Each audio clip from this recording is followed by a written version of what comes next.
Hi viewers, you are watching Triple K English channel. This is Kiran Kumar.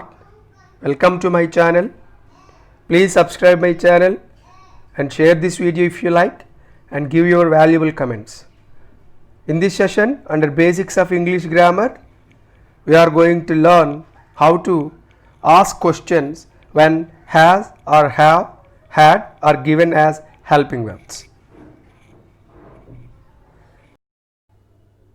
Basics of English Grammar. How to make questions when has or have, had are given as helping verbs. Last సెషన్లో assertive సెంటెన్సెస్ని interrogative సెంటెన్సెస్కి ఎలా మార్చాలో తెలుసుకున్నాం. ఇందులో ముఖ్యమైనవి కొన్ని primary helping verbs ఉన్నాయి. అందులో has or have లేదా హ్యాడ్ హెల్పింగ్ వర్బ్స్గా ఇచ్చినప్పుడు వాటిని ఎలా క్వశ్చన్స్లో వేయాలి అనేది ఈ సెషన్లో తెలుసుకుందాం. In our previous session, we learned how to make questions. Last sessionలో క్వశ్చన్స్ ఎలా వేయాలి అనేది మనం తెలుసుకున్నాం. Now we are going to learn how to make questions when has or have, had are given as helping verbs. ఈ సెషన్లో has or have లేదా had helping వర్బ్స్గా ఇచ్చినప్పుడు క్వశ్చన్స్ ఎలా ఫామ్ చేయాలి. We know these are primary helping verbs. Has or have or had last సెషన్లో చెప్పుకున్నట్టుగా ఇవి కూడా primary helping verbs. But is, am, are, was are వరకు వీటికి డిఫరెన్స్ అనేది ఉంటుంది. వాటిని హెల్పింగ్ వర్బ్స్గానే యూజ్ చేయొచ్చు, మనము మెయిన్ వర్బ్స్గానే యూజ్ చేయొచ్చు వీటిని కూడా. బట్ వాటిని మనము హెల్పింగ్ వర్బ్స్గా ఇచ్చినా మెయిన్ వర్బ్గా ఇచ్చినా సబ్జెక్ట్ ముందరకు తీసుకొని వచ్చి క్వశ్చన్ వేయచ్చు. బట్ హ్యాజ్ ఆర్ హ్యావ్, హ్యాడ్లో ఇది డిఫరెంట్గా ఉంటుంది. If these primary helping verbs are used as helping verbs, we just place these helping verbs before the subjects to make a question. In case has, have or had are given as helping verbs, we just bring these helping verbs before the subject to make a question. ఈ has, have లేదా had ఇచ్చినప్పుడు వాటిని subject ముందరికి, వాటిని helping వర్బ్స్గా ఇచ్చినప్పుడు subject ముందరికి తీసుకొచ్చి question వేసేయచ్చు, no problem. You have inspected this school. Here have is used as helping verb, so we bring it before the subject. Have you inspected this school? ఇక్కడ you have inspected this school లో have అనేది helping వర్బ్గా ఉంది కాబట్టి దాన్ని subject ముందరకు తీసుకొచ్చి క్వశ్చన్గా వేయటం జరిగింది. Bhavan has read well. Here as is used as helping verb, so we place it before the subject. ఇక్కడ భావన్ హ్యాజ్ రెడ్ వెల్ అనే సెంటెన్స్లో హ్యాజ్ హెల్పింగ్ వర్బ్గా ఉపయోగించబడింది కాబట్టి మనము భావన్ అనే సబ్జెక్ట్ ముందరకు తీసుకొచ్చి క్వశ్చన్గా దీన్ని యూజ్ చేయొచ్చు. Has Bhavan read well. The players had played their match in an excellent way.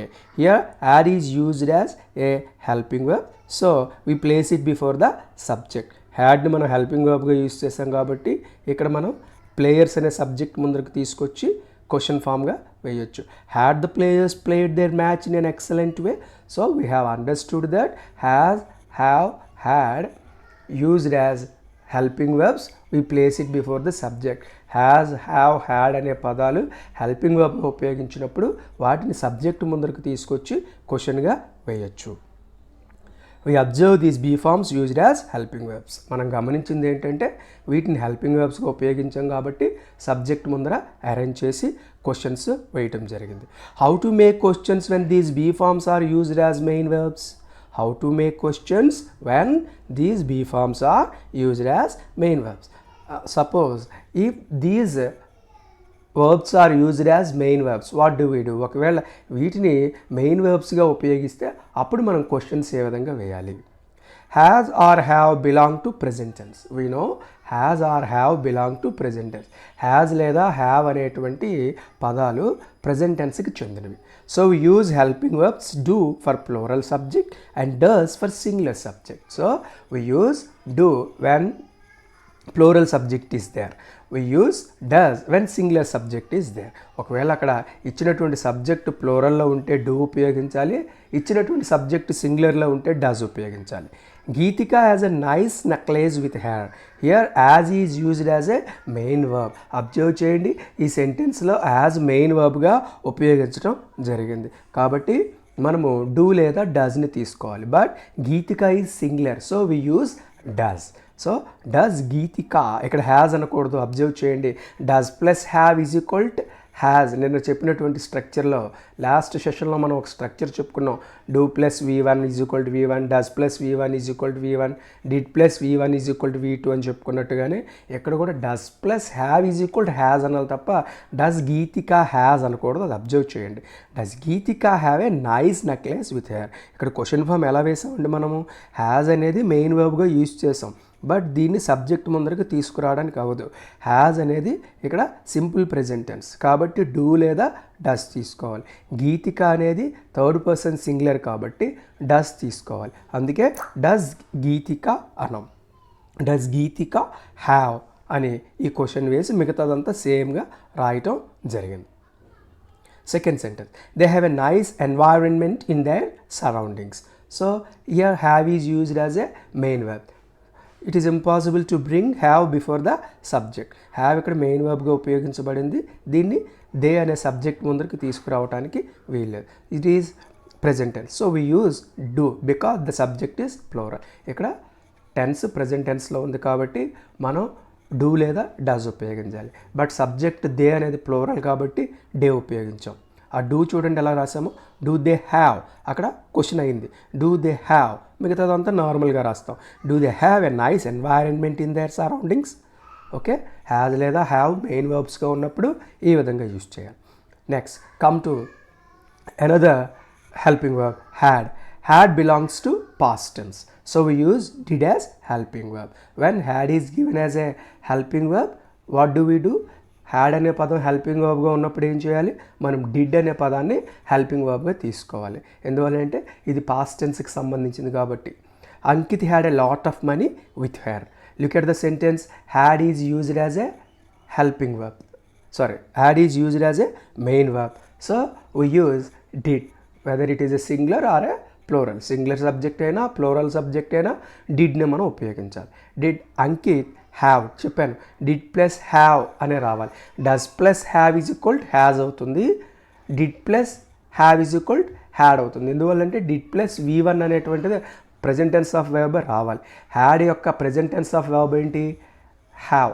Did Ankit have a lot of money with her. ఈ విధంగా మనము క్వశ్చన్ని వేయాలి. అంకిత్ హ్యాడ్ చూడండి, హ్యాడ్ ఇక్కడ మెయిన్ వర్బ్గా ఉపయోగించబడింది కాబట్టి డిడ్ అనే పదాన్ని మనము ఇక్కడ యూజ్ చేయాలి. పాస్ట్ టెన్స్ కాబట్టి did Ankit have a lot of money with her. Here practice is given. She has the best opportunity. Has is the main verb. So we use does because tense is present tense, subject is singular. Does she have the best opportunity. Does she have the best opportunity. Vignesh and Yogita have nice parents. Okay, Vignesh and Yogita both nouns are plural. Verb is have. So we use do because it is present tense and Vignesh and Yogita are plural. Do Vignesh and Yogita have nice parents? Vignesh and Yogita అనేది plural subject కాబట్టి అక్కడ have ఉంది కాబట్టి మనము present tense కాబట్టి do use చేస్తాం. Do Vignesh and Yogita have nice parents అనాలి. Observe చేయండి. Do plus have is equal have. Does plus have is equal has. Did plus have is equal had. ఈ structure గుర్తుంచుకోండి. This person had a computer. Okay, had is used as a main verb. So we use did because it is in simple past tense. Did this person have a computer. Okay, in this way we have to understand how to make questions when has, have, had are given as main verbs. Thank you for watching. Please subscribe my channel.